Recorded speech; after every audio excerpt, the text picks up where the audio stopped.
చిన్న గ్రామంలో పండ్లు అమ్ముకుంటూ జీవితం గడిపే రాఘవయ్యకి తన కొడుకు అభి చాలా గర్వకారణం. కష్టపడి చదివించి పెద్దగా చేసిన తండ్రి అభి హైదరాబాదులో మంచి జాబ్లో ఉన్నాడు. కానీ తండ్రిని మాత్రం మర్చిపోయాడు. రోజూ తాను పంపిన ముద్దపత్రాలు, వీడియోలు తను చూసే బాధను తట్టుకోలేక రాఘవయ్య ఉదయం నుంచి రాత్రి వరకు పని చేస్తూ మౌనంగా ఉంటాడు. గ్రామంలో అందరూ అభిని పొగిడితే రాఘవయ్య ముఖం వెలిగిపోతుంది, కానీ హృదయం మాత్రం ఖాళీగా ఉంటుంది. ఒక రోజు రాఘవయ్య తీవ్ర అస్వస్థతకు గురయ్యాడు.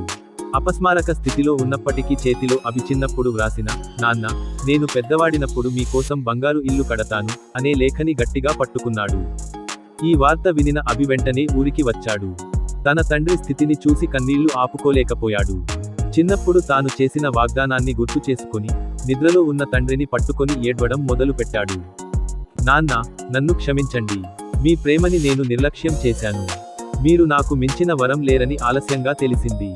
రాఘవయ్య మెలకువ వచ్చి కొడుకు మాటలు విన్నాడు. కన్నీళ్లతో కొడుకును ఆలింగనం చేశాడు. కథ ముగింపు: కొద్ది రోజుల్లో అభి ఊరికి మారిపోయాడు. అక్కడే ఇంటిని నిర్మించి తండ్రితో కలిసి జీవించసాగాడు.